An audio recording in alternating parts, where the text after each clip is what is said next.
So even though we could go back and start talking about, Ice Age humans and the critical role that nutrient and energy dense fats played in more climatologically challenged portions of our evolutionary history, I think it makes sense to really start talking about dietary fat from the standpoint of more Neo-Paleolithic cultures. Just to highlight the fact that it doesn't have to be cold out or extreme in some way in order for fat to be playing a critical and fairly central role to the human diet. Now, all primitive and traditional cultures revered and coveted sources of dietary fat. The Plains and Northern Indians used pemmican, over which entire wars were fought. The Lapps, Sami, and Siberians valued reindeer fat. Marsh Arabs and Berbers valued camel fat. The Canadian tribes relish moose fat. Coastal Salish tribes use oolakan grease on pretty much everything.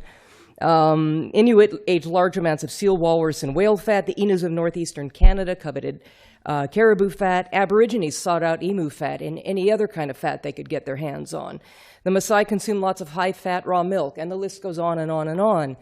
And, according to the work of nutritional pioneers such as, Weston Price, mental and physical illness were virtually completely unknown in these cultures. And additional sources of dietary fat, and fat-soluble nutrients included things like egg yolks, organ meats, insects, fish heads, and shellfish, as well as some nuts and seeds. So it's really clear that fat played a very, very important role in early diets. In fact, it turns out that people who have the highest percentage of saturated fat in their diets have the lowest risk of heart disease.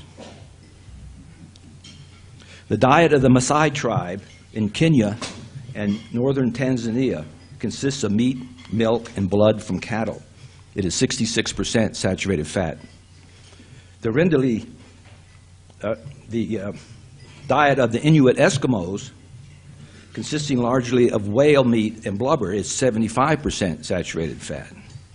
The Rendali in the Kazut Desert in northeast Kenya eat camel milk and meat, and banjo, a mixture of camel milk and blood. Their diet is 63% saturated fat.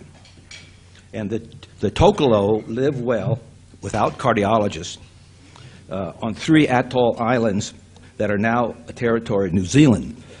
Their diet consists of fish and coconuts, which is 60% fat. Like these groups of people around the world, breastfed infants in developed first world countries also have a diet that is high in saturated fat. The fat in human mother's milk is 54% saturated.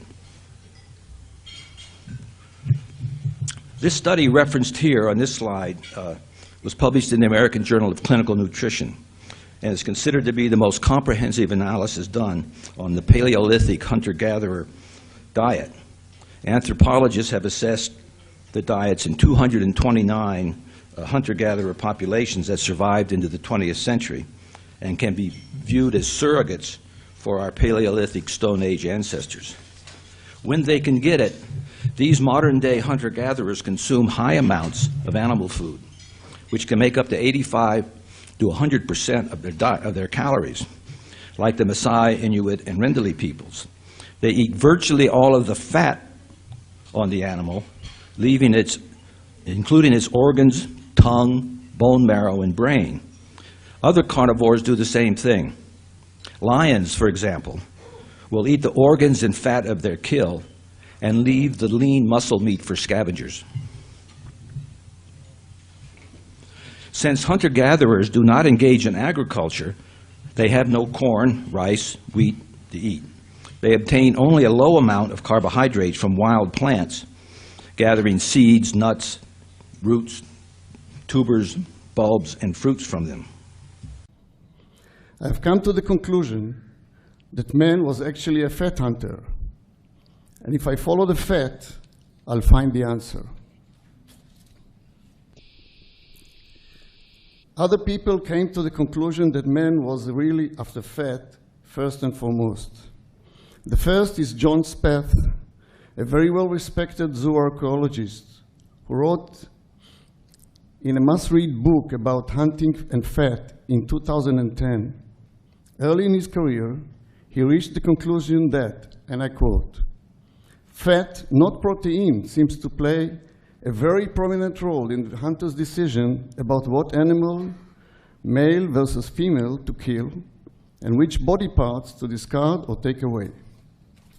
Another archaeologist, Jack Brink, writes in a book devoted to mass hunting methods of Paleo-Indians in Alberta, quote, "Fat, not meat, was the food source most sought after by all plain Aboriginal hunting cultures." And last but not least, because he really hit the nail on the head, Tyndall writes about the Australian Aboriginals, quote, "After killing the animal, they immediately feel the body for the evidence of the presence of cow fat. If the animal is fatless, it is usually left behind." Now, here's something else that's also underappreciated and underdiscussed, that large mammals are basically designed to obtain the majority of their caloric intake from fat. And despite being our most herbivorous cousins, gorillas actually obtain a minimum of 65 to 70% of their daily caloric intake from short-chain saturated fatty acids, butyric acid, from bacterial fermentation of the dietary fiber that they consume. So they're actually getting almost no calories from carbohydrates per se. They're relying on these things. And even ruminants that supposedly are eating a carbohydrate-based diet obtain 70 to 80% of their caloric intake from these same short-chain saturated fatty acids, not carbohydrates. And also, compared to large-bodied apes, we have this enhanced capacity to digest and metabolize higher-fat diets. Our GI tract, with its expanded small intestine and reduced large intestine, is quite different from that of chimpanzees or gorillas. We've got like 25% of the lower GI tract of the colon of, say, a chimpanzee, which is supposedly our closest cousin. And this is consistent with the consumption of what is termed in the literature a high-quality diet, which is basically a diet high in animal source food, particularly protein and especially fat.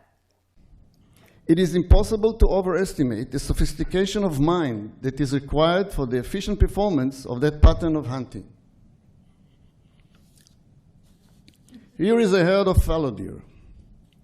We, of course, could not tell a fat from a non-fat animal. Even hunters find it difficult to do, as Jack Brink notes about the Paleo-Indian, and I quote, "Not only did the hunters know the natural patterns of the bison followed, they also learned how to spot fat animals in the herd. An experienced hunter would pick out the pronounced curves of the body and eye the sheen of the coat that indicated a fat animal. In short, it takes brains to spot fat animals. One should learn and become experienced."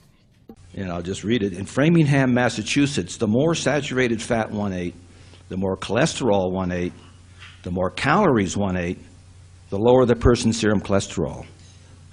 We found that people who ate the most cholesterol, ate the most saturated fat, ate the most calories, weighed the least, and were the most physically active.